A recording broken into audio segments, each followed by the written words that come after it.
माझे नाव रोहन आहे आणि माझे वय 28 वर्षे आहे. माझे लग्न झाले आहे आणि आम्ही सर्व भाड्याच्या घरात राहतो. 2 वर्षापूर्वी आम्ही नवीन घरात राहायला आलो. तिथेच मी पहिल्यांदा संगीताला भेटलो. ती माझी घर मालकीण होती आणि तिला मी मावशी म्हणायचो. दिसायला सर्वसाधारण पण शरीरावरून एकदम भरदस्त, थोडी जाड. वय 35 ते 40 च्या दरम्यान असावे. 3 मुली आणि 1 मुलाची आई असल्यामुळे पहिल्यांदा मला तिच्यात जास्त काही विशेष वाटत नव्हते. माझे सर्व लक्ष तिच्या 3 नंबरच्या मुलीकडे मायाकडे असायचे. ती माझा जाळ्यात कधी येते याचाच विचार मी करायचो. पण 1 वर्ष झाल्यावर मला सुलोचनात रस येऊ लागला. तशा तिला 3 मुली आहेत. तरीही एखाद्या पुरुषाला आकर्षित करून घेण्यात ती कमी नव्हती. झाले असे की दररोज मावशी रात्री आमच्या घरी बसायला येतात, त्याप्रमाणे त्या दिवशी पण त्या आल्या, पण दररोजपेक्षा आज त्यांची माझ्याकडे बघायची नजर वेगळी होती. त्या माझ्या आईबरोबर गप्पा मारत होत्या, पण त्यांचे काही चाळे चालले होते. त्या मुद्दामून आपल्या साडीचा पदरवर घेत होत्या जेणेकरून मला त्यांची फिगर दिसावी. पण हे सर्व करताना त्या दुसरे कुणीही बघत नाही ही काळजी घेत होत्या. मी टीव्ही बघत होतो पण माझे मध्ये मध्ये त्यांच्यावर लक्ष जात होते. त्यांच्या पदराआडून त्यांची फिगर मला दिसत होती. त्यांची जी काही फिगर मला दिसत होती त्याने माझ्यावर परिणाम व्हायला लागला. एकतर असे गुपचूप मी यांच्याकडे बघत होतो, ते पण माझी आई बाजूला बसलेली असताना. बायको किचनमध्ये काम करत होती. मला मावशीचे आश्चर्य वाटत होते की कसे काय ती मला दाखवत होती. त्या रात्री मावशी गेल्यावर मला रात्रभर त्यांचीच आठवण येत होती. सारखे डोळ्यासमोर त्यांची फिगर दिसत होती. बायको शेजारी झोपली होती पण ती दमलेली असल्याने तिच्याबरोबर मला काही करायला मिळत नव्हते. शेवटी मला राहावले नाही आणि मी टॉयलेटमध्ये गेलो आणि कार्यक्रम उरकला. आता माझे एकच लक्ष होते ते म्हणजे मावशीकडे. मी रोज संध्याकाळी त्याच्या मागे फिरायला जाऊ लागलो. चान्स मिळेल तसे त्यांच्या आसपास राहू लागलो आणि त्या अजून काही सिग्नल देतात का ते पाहू लागलो. पण त्या काही सिग्नल देत नव्हत्या. जवळजवळ 1 महिना मी त्यांच्यावर पाळत ठेवून होतो पण काही फायदा झाला नाही.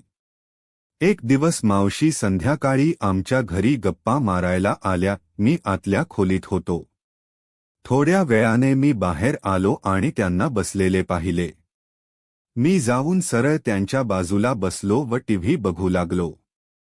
आईचे लक्ष नाही तो मोका बघून मी हळूच त्यांचा हात धरून दाबला तसा मावशीनी दचकून हात बाजूला घेतला.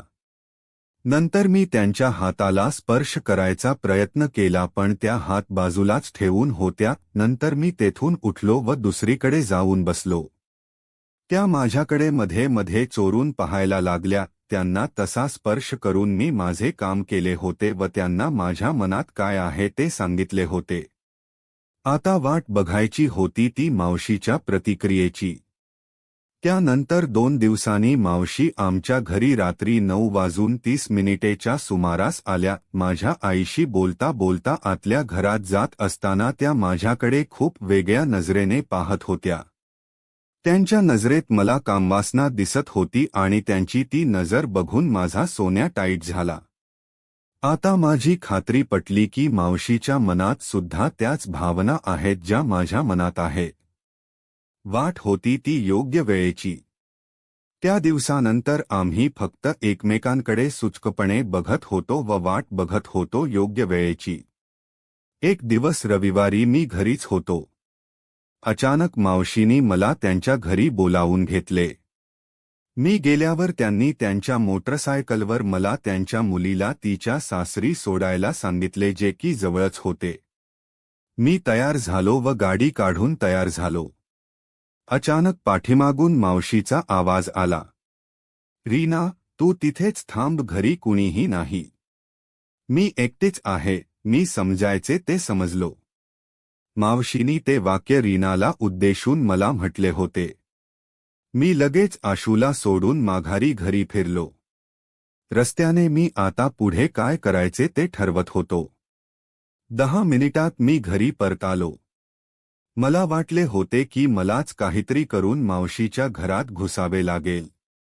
पण माझी गाडी लावून होताच मावशी दारात आल्या होत्या. मला वाटले की गाडीची चावी घेण्यासाठी आल्या असतील म्हणून मी पुढे होऊन चावी त्यांच्या हातात दिली. पण मी जाणून बुजून चावी देताना माझा हात त्यांच्या हाताला लागेल याची दक्षता घेतली. चावी देऊन मी परत फिरणार तेवढ्यात मावशी म्हणाल्या, "अरे तुला घरी काही काम आहे का?" मी म्हणालो, "नाही का? नाही, आमचा वरच्या घरातला पंखा बंद झाला आहे, जरा बघतो का?" मावशीनी लगेच मला विचारले. मलाही हाच चान्स पाहिजे होता. मी लगेच होकारार्थी मान हलवून घरात गेलो. आम्हा दोघांना पण माहीत होते की दोघाच्या मनात काय आहे, पण प्रत्यक्ष बोलण्यास दोघेही कचरत होतो. मी पंखा बघण्यासाठी पलंगावर चढलो व पंखा बघू लागलो. मावशी माझ्या जवळच पलंगावर बसल्या जेणेकरून मला वरून त्यांची फिगर दिसेल. त्यांचा पदर बाजूला सरकलेला होता आणि दोन्ही उभारांमधली घळ मला दिसत होती. वरून दिसत असल्याने मला त्यांची घळ स्पष्ट दिसत होती. त्यांना कल्पना होती की मी वरून बघतोय तरी त्या आपली झाकून घेत नव्हत्या. मला पण माहीत होते की त्या मला उत्तेजित करायला तशा दाखवत होत्या. खरे तर त्या मला डायरेक्ट आमंत्रण देऊ शकत होत्या, पण कदाचित त्या मी पहिली हालचाल करेल ह्या अंदाजात होत्या. माझा अंदाजा खरा होता. मावशी माझ्या रिप्लायची वाट पाहत होत्या. पंखा चेक केला तर कनेक्शनचा एक शेडा निघाला होता. मी तो लावला आणि खाली उतरलो. पंखा चालू केला तर तो चालू झाला. मावशीने माझे आभार मानले. आता काम झाले होते तर मला निघायला पाहिजे होते. पण मुद्दाम थांबण्यासाठी मी विनाकारण त्यांच्याशी गप्पा मारू लागलो. त्या पण मुद्दाम माझ्याशी गप्पा मारत राहिल्या. अचानक मावशी आपल्या दोन्ही हातांनी त्यांचा खांदा दाबू लागल्या. माझ्या ते लक्षात आले तेव्हा मी त्यांना विचारले, "काय झाल मावशी? असे खांदे का दाबताय?" "काही नाही रे. खांदा दुखतोय. 2-3 दिवस झाले." त्या काहीतरी सुचवत होत्या पण मी काही बोललो नाही. मी गप्प बसलेलो बघून शेवटी मावशीच म्हणाल्या, "माझ एक काम करतो का? माझा खांदा तेलाने जरा मालिश करून देतोस का?" मावशीचे ते वाक्य ऐकून मला आनंदाच्या उकळ्याच फुटल्या. मी याच वेळेची वाट पाहत होतो.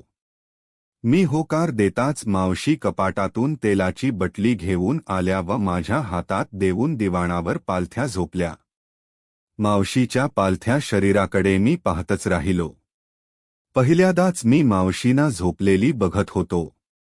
अंगाने भरलेली मावशी पाठमोरी झोपलेली सेक्सी दिसत होती. त्यांची उघडी पाठ आणि भरलेले नितंब साडीवरून दिसत होते. काही क्षण असे वाटले की मालिश गेली भोसंघात. हिची साडी अशीच वर करून हिला कचकटून झवाव. पण मी माझ्या मनाला आवर घाला, कारण मला मावशी एक दिवसासाठी नाही तर कायम स्वरूपी हव्या होत्या.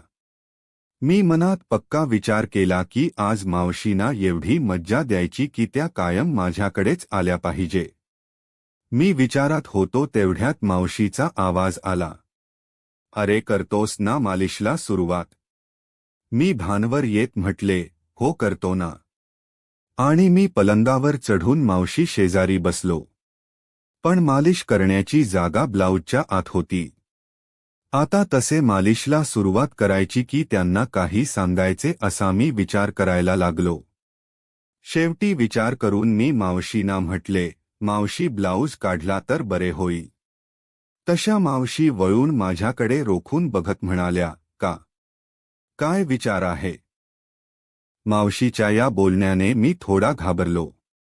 पण थोडा धीर करून बोललो, "नाही. ब्लाऊज तेलाने खराब होईल म्हणून म्हणालो." त्यावर मावशीने क्षणभर विचार केला आणि म्हणाल्या, "ठीक आहे. काढते मी ब्लाऊज. पण हे आपल्यातच राहिले पाहिजे, घरात कुणाला सांगू नको." मी आनंदाने हो म्हणालो पण चेहऱ्यावर काही दाखवले नाही. मावशी झोपूनच ब्लाऊजची बटणे काढू लागल्या, पण बटण निघाली नाहीत. म्हणून मावशी उठून बसल्या व बटणे काढू लागल्या. मी बाजूला बसून हे सर्व पाहत होतो. आपल्या ब्लाऊजची बटणे माझ्यासमोर त्या बिनधास्त काढत होत्या आणि त्यांना जराही लाज वाटत नव्हती. मावशीनी ब्लाऊजचे शेवटचे बटन काढताच त्यांचे दोन्ही गोळे मोकळे झाले. पण त्यांनी ब्रा घातलेली होती म्हणून मला त्यांचे गोळे दिसले नाहीत. पण ब्रावरून पण त्यांची छाती ब्यापैकी दिसत होती. मावशीची छाती माझ्या अंदाजापेक्षा खूपच जवान वाटत होती. ब्लाऊज पूर्ण काढून मावशी परत पालथ्या झोपल्या. मी त्याच्या बाजूला बसून खांद्याला मालिश करू लागलो. मी बाजूला बसून मालिश करत होतो त्यामुळे खांद्याला जोर लागत नव्हता म्हणून मावशीनी मला विचारले, "अरे, असा काय मालिश करतोय? जरा जोर लाव." "काय करू? मला असे बाजूला बसून जोर लावता येत नाही." मी तिला माझा प्रॉब्लेम सांगितला. "अरे मग माझ्या कंबरेवर दोन्ही बाजूला पाय टाकून बस." मी मावशीच्या सांगण्यानुसार त्यांच्या कंबरेच्या दोन्ही बाजूला पाय टाकून त्यांच्या पाठीवर बसलो व मालिश करू लागलो. माझ्या अंगाचा भार मी त्यांच्या पाठीवर टाकला नाही आणि माझ्या पायावर भार टाकून मालिश करत होतो. पण माझी ती पोझिशनही थोडी ऑकवर्ड होती. मावशीने पुन्हा मला म्हटले, "अरे, नीट मालिश कर." तर मी तिला म्हणालो, "मावशी, मला नीट बसता येत नाही ह्या पॅन्टमुळे." त्यावर ती पटकन मला म्हणाली, "अरे मग पॅन्ट काढ. लाजतोस कशाला?" तिच्या त्या बोलण्याने मला धक्का बसला. ती मला सरळ सरळ पॅन्ट काढायला लावत होती म्हणजे पूर्ण ग्रीन सिग्नल देत होती. तेव्हा तिचा विचार बदलायचे आत मी लगेच उठलो आणि भरभर पॅन्ट काढली. मी परत तिच्या पाठीवर पहिल्यासारखा बसलो आणि परत मालिशला सुरुवात केली. आता मी पॅन्ट काढलेली असल्याने मावशीच्या कमरेला माझ्या मांड्याचा स्पर्श होत होता. झालेच तर माझा सोन्या तो त्यांच्या पाठीला खुपत होता. पण मावशी त्याबद्दल काही बोलत नव्हती. बहुतेक त्यांना आता मजा येत होती. माझ्या पायाच्या हालचालीने त्यांना गुदगुल्या होत होत्या हे सर्व मला त्यांच्या तोंडातून निघत असलेल्या बारीक आवाजावरून कळत होते. हळूहळू त्या तापायला लागल्या. त्यांच्या शरीरातून मला थरथर जाणवू लागली. मावशी आता फक्त पडून होत्या. मी मोका बघून हळूच त्यांच्या कमरेवरून सरकून खाली त्यांच्या पुठ्यावर असा सरकलो, जेणेकरून मालिश करताना माझा स्पर्श त्यांना होई. आता दरवेळी खांदा चोळताना त्यांच्या पुठ्याला माझा स्पर्श होत होता त्यामुळे मावशी जास्तच शहारत होत्या. तिकडे माझी अवस्था पण वाईट झाली होती. अति ताठरतेमुळे थोड्या वेदना होत होत्या. आता मी पुढची तयारीला लागलो. खांद्याची मालिश झाली तरी मावशी तशीच पडून राहिली. मी हळूच त्यांना पालथे केले. त्या मुकाट पालथ्या झाल्या आणि पाठीवर पडून राहिल्या. त्याचे डोळे लज्जेमुळे बंद होते. हा मला ग्रीन सिग्नल होता. मी त्यांच्या उरोजावरून ब्रा बाजूला केली आणि काढून टाकली. आता मावशीचे माझ्या नजरेसमोर उघडे होते. थोडे ओघळले होते पण कडक दिसत होते. 36 किंवा 38 ची साईज असावी त्यांची. मावशी दिसायला सावळ्या असल्या तरी ते गोरेपान होते. त्यावर त्याच्या बोंडाचा काळा डाग खूप उठून दिसत होता. त्यांना पाहताच मला त्यांना हातात घेण्याचा मोह आवरता आला नाही. मी हळूच माझे हात ठेवले. शीने एक सुस्कारा सोडला. मी लगेच त्याच्या दोन्ही बोटांना बोटात धरून चोळू लागलो. त्याचबरोबर त्यांच्या उभारावर मी पंजाचा दाब द्यायला लागलो. माझ्या अशा करण्याने मावशी खूप उत्तेजित झाल्या. त्यांनी अचानक डोळे उघडले व मला बाजूला सारून उठल्या व बाहेरच्या खोलीत गेल्या. 2 मिनिटात त्या परत आल्या व परत माझ्या समोर झोपल्या. बहुतेक त्या बाहेर दरवाजा लॉक करायला गेल्या होत्या. झोपल्याबरोबर त्यांनी माझे डोके ओढले आणि आपल्यावर दाबले. मावशी आपले अंग हलवायला लागल्या. आपले डोळे मिटून घेऊन त्या हुंकार देत पडून होत्या. बराच वेळ मी त्यांचे उरोज चोखत होतो. माझा एक हात मी त्यांच्या अंगावर फिरवत होतो. त्यांच्या पोटावरून मी त्यांच्या जांघेत हात नेला आणि साडीवरून त्यांची पुच्ची चोळायला लागलो. त्याने त्या अजूनच तापल्या आणि आपली कंबर हलवायला लागल्या. आपले पाय त्यांनी वर करून फाकवले आणि त्याने त्यांची साडी वर झाली आणि त्यांच्या मांड्या उघड्या पडल्या. मी त्यांच्या मांडीवर हात फिरवायला लागलो. मला त्यांच्या चिमणीवर हात लावायचा होता पण डेअरिंग होत नव्हती. माझा हात त्यांच्यापर्यंत जाऊन परत फिरत होता हे त्यांच्या लक्षात आले आणि त्यांनीच मला मदत केली. माझे तोंड वर करत त्यांनी मला त्यांच्या मांडीमध्ये यायला इशारा केला. मी त्यांच्या फाकलेल्या पायात आल्यावर त्यांनी सगळी साडी वर केला आणि मला आपली दाखवली. त्यांची पुच्ची पाहून मी चकित झालो. मी नुसताच त्यांची बघतोय हे पाहून त्या म्हणाल्या, रोहन ये ना आत असे म्हणत त्यांनी पाय अजून फाकवले आणि पुढे म्हणाल्या, ये ना तुझ्यासाठीच एवढी सजवली आहे मी तिला. खूप दिवस हा शब्द मला खटकला होता म्हणून मी मावशींना विचारले, मावशी खूप दिवसांनी म्हणजे काका नाही येत का जवळ? मावशींनी मला सांगितले की काका 5 ते 6 वर्षापूर्वीच संपले होते म्हणून. हे सांगताना मावशी वर झाली आणि तिने माझी अंडरवेअर खाली घेतली. मावशी माझ्याकडे बघत राहिल्या. मला समजत होते की मावशीची लाळ आता माझा सोन्या बघून टपकायला लागली आहे. मी लगेच माझी अंडरवेअर काढून टाकली व परत मावशीच्या पायात बसलो. मावशी अजूनच तापली आणि माझ्या केसांवरून हात फिरवायला लागली. मी बराच वेळ तिच्या खालीच होतो. मावशी आता पूर्णपणे पेटू लागल्या. हळूहळू त्याची घट्ट पक्कट ढिली होत होती व त्यातून त्यांचा रस बाहेर येऊ लागला होता. हीच वेळ बघून मी माझ्या धक्क्याचा वेग हळूहळू वाढवायला सुरुवात केली. आता मावशी पूर्ण जोशात आल्या होता. जेव्हा माझा जोर संपला तेव्हा माझा सोन्या तसाच आत ठेवून मी मावशीच्या अंगावर झोपलो. बराच वेळ आमची चालल्यामुळे थकून आम्ही दोघे तसेच झोपलो. थोड्या वेळाने मी जागा झालो तेव्हा मावशी माझ्या बाजूला नव्हती. मी वळून पाहिले तर त्या दिवाणाच्या कडेला शांत बसल्या होत्या. मी उठून त्यांना बघून हसलो. त्या माझ्या आधीच उठल्या होत्या आणि त्यांनी ब्लाऊज परत घातला होता. साडी नीट करून त्याचा पर त्यांनी छातीवर घेतला होता. मला हसताना पाहून त्यांचा चेहरा सिरियस झाला आणि त्या म्हणाल्या, रोहन तू परत मी एकटी असताना घरात येत जाऊ नकोस. त्यांच्या तशा बोलण्याने मला धक्का बसला. मी तिरीमिरीत म्हणालो, तुम्हीच मला बोलावले. मी स्वतःहून नाही आलो. ठीक आहे. आता नाही बोलवणार, जा आता तू.